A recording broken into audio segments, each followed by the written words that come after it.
Times Network ద్వారా గుర్తించబడ్డ India's number 1 varicose veins hospital Avis ని సంప్రదించండి.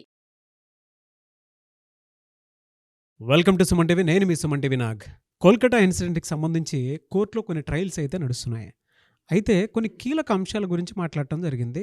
డిస్కషన్ అయితే లైవ్లోనే చూపించడం జరిగింది. ఏం జరిగింది ఏంటి అనేది. సో మనకు అనుగుణంగా అసలు అక్కడ ఏం జరుగుతుంది ఏంటి అనేది, అంటే ఈ అప్డేట్స్కి సంబంధించినటువంటి వాటిల్లో నాతో పాటు మన అడ్వకేట్ రవీంద్రనాథ్ గారు ఉన్నారు. సో కొద్ది రోజుల నుంచి జస్టిస్ కోసం అని చెప్పేసి మేము కూడా వీడియోస్ చేస్తున్నాము. ప్రతి ఒక్క ఆడియన్ ఎంకరేజ్ చేస్తూ కూడా మీ కింద కామెంట్ బాక్స్లో మీరు పోస్ట్ చేస్తున్నారు. జస్టిస్ వచ్చేంత వరకు మీరు ప్రయత్నం చేయండి నాగరాజ్ గారు అండ్ రవీంద్రనాథ్ గారు అని చెప్పేసి స్పెషల్ థ్యాంక్స్ టు యూ. అయితే కోర్టులో కొన్ని ట్రయల్స్ గురించి మాట్లాడుకోవడం జరిగింది. అది ఏంటిది, ఏ విధంగా ఉంది, అండ్ జడ్జిమెంట్ ఎంత త్వరితగతిన వచ్చేటువంటి అవకాశం ఉంది అనేది ఈరోజు మనం ప్రముఖ అడ్వకేట్, హైకోర్టు అడ్వకేట్ మన రవీంద్రనాథ్ గారు మాట్లాడినట్టు తెలుసుకుందాం. Hello sir. హాయ్ అండి నాగరాజ్ గారు. సో మనం చూస్తున్నాం అండి, అంటే కోల్కతా ఇన్సిడెంట్కి సంబంధించినటువంటి కోర్టు ట్రయల్, సుప్రీం కోర్టు ట్రయల్స్ని మనం డైరెక్ట్ చూసాం. అందులో ఉండేటువంటి కీలక అంశాలు ఏ విధంగా ఉన్నాయి? సిజేఐ అంటారు, అంటే chief justice of India Chandrachud గారి నేతృత్వంలో ఈరోజు హైకోర్టు ట్రయల్స్ స్టార్ట్ అయ్యండి. మొత్తం ఏదైతే ఇన్సిడెంట్ జరిగిందో ఆగస్టు 8వ తారీఖు జరిగిన ఇన్సిడెంట్ సంబంధించి ఇది టోటల్గా 3 పార్ట్స్గా డివైడ్ చేశారు. ఒకటి సిట్ అంటే స్పెషల్ ఇన్వెస్టిగేషన్ టీం ఒకటి నడుస్తుంది, అంటే సాక్ష్యాలని విచారణ వాళ్ళని ఇన్వెస్టిగేషన్ అంతా ఒక పార్ట్ నడుస్తుంది. At the same time CBI enquiry నడుస్తుంది హైకోర్టు గైడెన్స్ ప్రకారం. ఇది కాకుండా సుప్రీంకోర్టు దీన్ని సుమేటోగా తీసుకున్న తర్వాత ఈ మొత్తం వ్యవస్థ అంతటిని కూడా ఏదైతే యాక్టివిటీస్ ఎక్కడెక్కడ జరుగుతున్నాయి వీటన్నిటిని తన కమాండ్ తీసుకొని కంట్రోల్ తీసుకొని సిజేఐ డైరెక్ట్గా ఇన్వాల్వ్ అవడం అనేది రియల్గా అప్రిషియేట్ చేయాలండి. ఎందుకంటే సుప్రీంకోర్టు చీఫ్ జస్టిస్ అన్నది చాలా బిజీ షెడ్యూల్ ఉన్నటువంటి పర్సన్, కానీ ఇది ఒక దేశానికి సంబంధించినటువంటి మెడికో సంబంధించిన విషయం, ఒక లేడీ సంబంధించిన విషయం. దీన్ని చాలా ప్రెస్టీజియస్గా తీసుకొని ఈ ఇష్యూ మీద ఇమ్మీడియట్గా వాళ్ళు ట్రయల్ స్టార్ట్ చేశారు. నాకు తెలిసినటువంటి ఇంత త్వరితగతిన ఒక ట్రయల్ స్టార్ట్ అవడం చాలా తక్కువ కేసులు జరుగుతాయండి. అది కూడా సుమోటోగా తీసుకుంది. చాలా డిలే అవుతుంటుంది కేసెస్. ఏదైతే ఈ ట్రయల్స్ అనేది ఈరోజు మనం లైవ్లో ఇచ్చారండి. ఫస్ట్ ఇంపార్టెంట్ ఏంటంటే ప్రతి ఒక్కరికి మన ఆడియన్స్ చెప్పుకోవాల్సింది ఏంటంటే ఇంట్రెస్ట్ ఉన్న వాళ్ళు అది కూడా చూసుకోవచ్చు. అంటే సుప్రీంకోర్టు ట్రయల్స్ అనేది కూడా లైవ్ కామెంట్, అంటే అసెంబ్లీలో ఎలా అయితే ప్రత్యక్ష ప్రసారాలు ఉంటాయో అదేవిధంగా సుప్రీంకోర్టులో ట్రయల్స్ అంటే 3 త్రిసభ్య కమిటీ అంటారు. హెడ్ ఆఫ్ ద ఇన్స్టిట్యూషన్ 3 కూర్చున్న వాళ్ళు కింద అలా అడ్వకేట్స్ ఎలా దీన్ని ట్రయల్స్ చేస్తారు, ఎలా ఆర్గ్యుమెంట్స్ జరుగుతాయి కూడా మనం చూడవచ్చు. ఈరోజు మార్నింగ్ అరౌండ్ 10:30 నుంచి మధ్యాహ్నం 3:30 వరకు సుప్రీంకోర్టు ధర్మాసనం దీని మీద కూర్చొని చాలా డిఫరెంట్ యాంగిల్స్తో దీన్ని జరిగిందండి. అబ్జర్వ్ చేస్తే మాత్రం ఇంత రెస్పాన్సిబిలిటీ ఉంటుందా జ్యుడిషియరీకి అన్నది రియల్గా న్యాయవ్యవస్థ పెద్దందరూ కూడా నేను ఈ విషయంలో కూడా వాళ్ళందరికీ థ్యాంక్స్ చెప్పుకుంటాను. అయితే దీన్ని మనం వివరించే ప్రయత్నం చేస్తాను నాగరాజు గారు. ఫస్ట్ స్పెషల్ ఇన్వెస్టిగేషన్ టీం వీళ్ళందరికీ కూడా గైడెన్స్ ఉన్నాయి హైకోర్టు నుంచి. సో ఇది ఒక పార్ట్ నడుస్తుంది.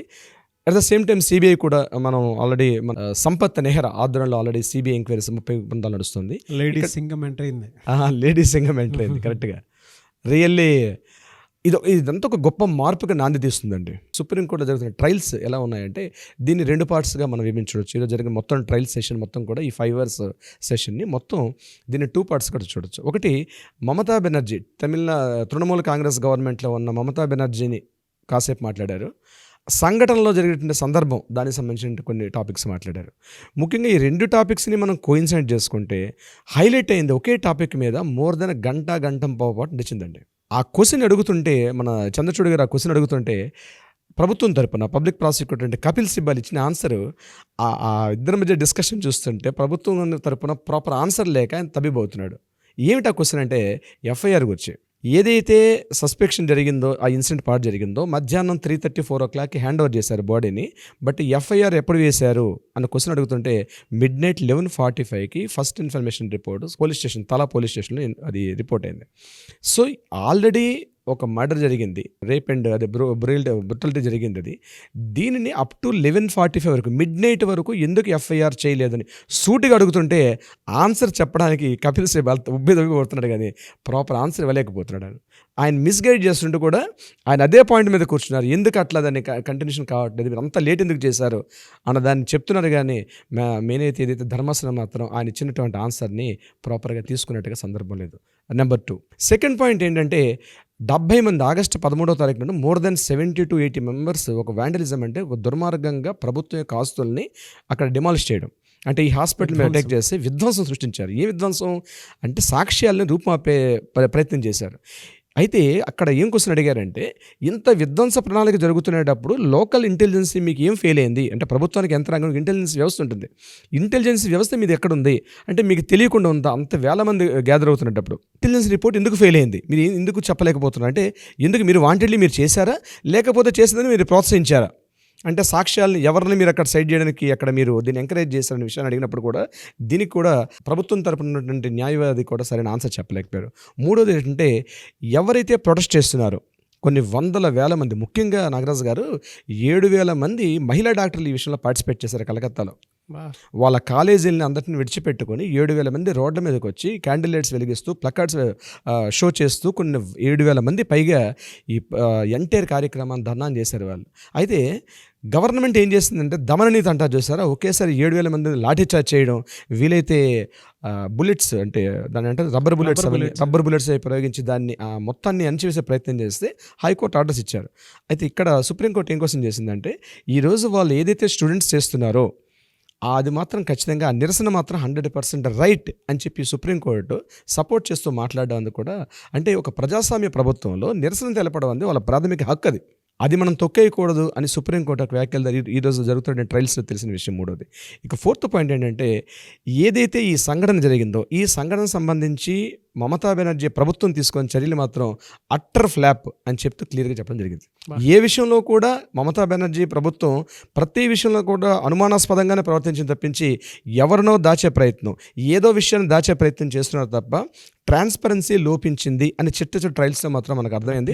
పాలిటిక్స్ నడుస్తుంది దీని వెనక అనేటువంటిది, పొలిటికల్ వెండేటా ఉంది అనేటువంటిది కోర్టులో. అయితే అక్కడ మధ్యలో ఈ ట్రయల్స్లో జరిగిన డిస్కషన్ ఏంటో దీన్ని డివైడ్ చేశాడు. ఇది బీజేపీ గవర్నమెంట్ మాకు ఇట్లా అట్లని మాట్లాడుతుంటే ఇమ్మీడియట్గా కట్ చేశాడు. అది మీ గవర్నమెంట్ ఏం చేస్తుంది, మీరు ప్రభుత్వంలో ఉన్నారు, మీ దాని గురించి చెప్పండి, దీన్ని డీవియేషన్ చేయొద్దు అని చెప్పి కట్ చేసుకునేది అక్కడ సుప్రీంకోర్టు ధర్మాసనం చేసినటువంటి. రియల్లీ అండి జరుగుతున్నటువంటి ఏవైతే అప్డేట్స్ ఉన్నాయో దీనికి సంబంధించి ఈ ప్రభుత్వం సంబంధించి చాలా అద్భుతంగా చేశారు. మమతా బెనర్జీ ప్రభుత్వానికైతే మాత్రం గట్టిగా చెప్పాలంటే చెంపపెట్టే కొట్టినంతనట్టుగా ఉంటాయి ఆ మాటలు నిజానికి. ఇవన్నీ ఊహించే రోజు మమతా బెనర్జీ గారు ఇవన్నీ విడిచిపెట్టి రోడ్ల మీదకి వచ్చి ప్లకార్డ్ పట్టుకోవడానికి కారణం ఏంటంటే, ఇవన్నీ జరిగే పరిస్థితి ఊహించినట్టున్నారు ఆమె బహుశా. అంటే ఒక మహిళగా ఉండి ముఖ్యమంత్రిగా ఉండి కూడా దీన్ని ప్రాపర్గా ఇన్వెస్టిగేషన్లో తీసుకెళ్ళకపోవడం అంది ఆమె యొక్క బాధ్యతారాహిత్యం అని చెప్పకనే చెప్పారు సుప్రీంకోర్టు యొక్క ధర్మాసనం. ఇది ప్రభుత్వం వైపు చూసినట్లయితే. రెండో పాయింట్, మనం ఈ సందీప్ ఘోష్ అనే వ్యక్తి గురించి మాట్లాడడం జరిగింది ప్రిన్సిపాల్గా ఉండేటప్పుడు. ఇమీడియట్గా ఈ సందీప్ ఘోష్ అనే వ్యక్తి మీద సుమారుగా మోర్ దెన్ 1 గంట పాటు చర్చ జరిగింది అక్కడ. ప్రభుత్వం కూడా మాట్లాడాడు, ఆయన క్వశ్చన్స్ రైజ్ చేశారు అక్కడ చంద్రచూడ్ గారు. ఫస్ట్ పాయింట్ ఏం అడిగారంటే, ప్రిన్సిపాల్ గారికి ఇన్ఫర్మేషన్ తెలిసిన తర్వాత ఫస్ట్ మీరు సూసైడ్ అని ఎందుకు మీరు ఇన్ఫార్మ్ చేశారు పేరెంట్స్కి అంటే దానికి ఆన్సర్ లేదు. నెంబర్ 2, ఏదైతే సాక్ష్యాలు అక్కడ ఏర్పాటు చేశారంటే ఉన్నటువంటి సంఘటనా స్థలం ఏదో జరిగిందో ఆ సంఘటనా స్థలాన్ని సాక్ష్యాలని పూర్తిగా డిమాలిష్ చేయడం అంటే ఏంటి, ఎవరైతే కల్ప్రిట్స్ అందులో పార్టిసిపేట్ చేశారో వాళ్ళు హ్యాండ్ వాష్ చేసుకున్నారు. పక్కనే ఆ టాయిలెట్ రూమ్ ఉంది, ఆ 4th ఫ్లోర్ ఆడిటోరియం పక్కన 4th ఫ్లోర్ పక్కన టాయిలెట్ ఉంది, టాయిలెట్ రూమ్ అటాచ్డ్ ఒక వాష్రూమ్ ఉంది, అక్కడ అందరూ హ్యాండ్ వాష్ చేసుకున్నట్టుగా చెప్పడం జరిగింది. ఇదో కొంతమంది ఎవిడెన్సెస్. ఎక్కడైతే ఆ చారికలు అంటే రక్తపు డాట్స్ అన్నీ ఉంటాయని కంప్లీట్గా వాళ్ళని డిమాలిష్ చేశారు. డిమాలిష్ చేసి ఏం చేశారు, సో రెనోవేషన్ కార్యక్రమంలో ఇంకొక వాళ్ళని కన్స్ట్రక్షన్ చేస్తున్నారని చెప్పడం జరిగింది. ఆల్రెడీ ఒక సంఘటన జరిగినప్పుడు ఒక మెడికల్ కాలేజ్ ప్రిన్సిపల్గా ఉంటూ ఆ మెడికల్ కాలేజ్లో మెడికో లీగల్ కేసెస్ ఉంటాయి. ఇంత హయ్యర్ పోస్టులో ఉండి కూడా దాన్ని ఇమీడియట్గా దాన్ని సెక్యూరిటీ చేయకుండా రెనోవేషన్ ఎందుకు చేశావు అన్న విషయాన్ని సుప్రీంకోర్టు కూడా అడగడం జరిగింది. దీనికి కూడా ప్రాపర్ ఆన్సర్ చెప్పలేకపోయారు మన ప్రభుత్వం తరపున న్యాయవాది. ఇదంతటి కాకుండా ఇతని మీద ఇన్ని రకాల ఆబ్లిగేషన్స్ ఉండేటప్పుడు ఇంత ఇమీడియట్గా ఓవర్ నైట్ ఎందుకు అతను రిజైన్ చేశాడు. ముందు ఏంటంటే సందీప్ ఘోష్ని ఇక్కడ ఇష్యూ జరిగింది, you are the head of the institution ఉండేటప్పుడు రెస్పాండ్ అవ్వాలి.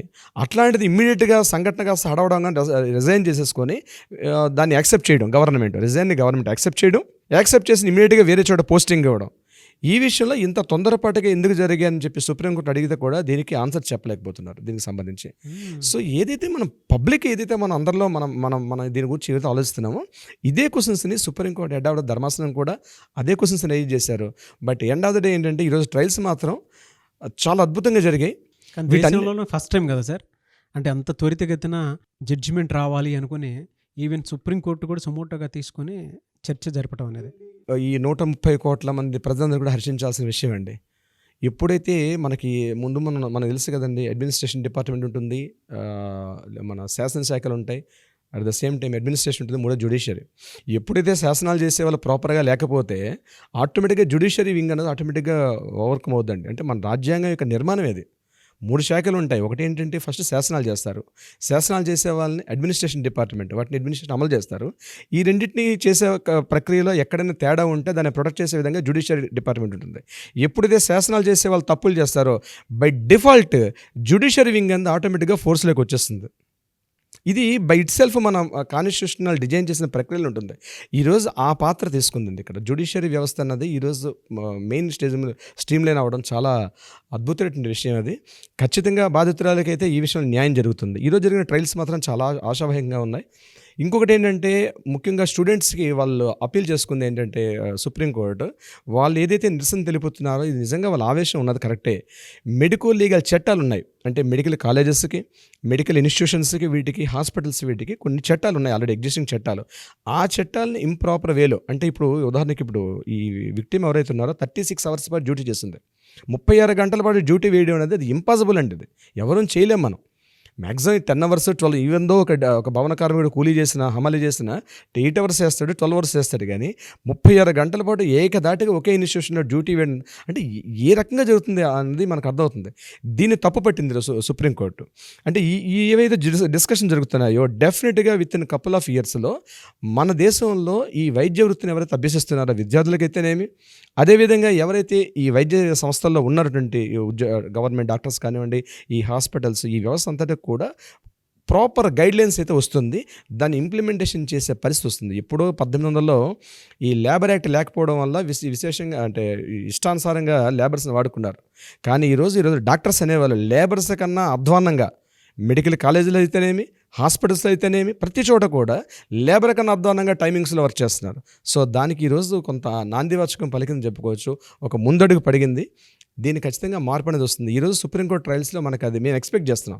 యాజ్ ఏ లాయర్గా నాకు అనిపిస్తుంది అంటే ఒక కొత్త మార్పు వచ్చే అవకాశం ఉంది, ఒక కొత్త దిశానిర్దేశం కలిగించే మార్గనిర్దేశం అయితే వస్తుందండి. అబ్యూజ్కి గురైనటువంటి సిస్టమ్ని ప్రక్షాళన చేయటం అనేది నాకు తెలిసి దేశంలో ఇది ఫస్ట్ టైం అనుకుంటాను. అంటే ఎంత ఫాస్ట్గా ఏ సిస్టంలోనూ ఇది లేకపోయినా సరే, అంటే ఆ న్యాయం చూస్తాం లేదు అనుకున్నటువంటి ఆశావాహనంతో ఉండేటువంటి వాళ్ళకి ఇదొక మీరు చెప్పినట్లు ఇందాక ఒక సరికొత్త లిఖితం అనుకోవాలి ఫ్యూచర్. ఎగ్జాక్ట్లీ అండి. చూద్దాం ఏదైనా ఈ ప్రక్షాళన నుంచే అన్ని మంచి జరగాలని కోరుకుందాం. Thank you so much sir. Thank you అండి నాగరాజ్ గారు. థ్యాంక్ యూ సో మచ్ అండి.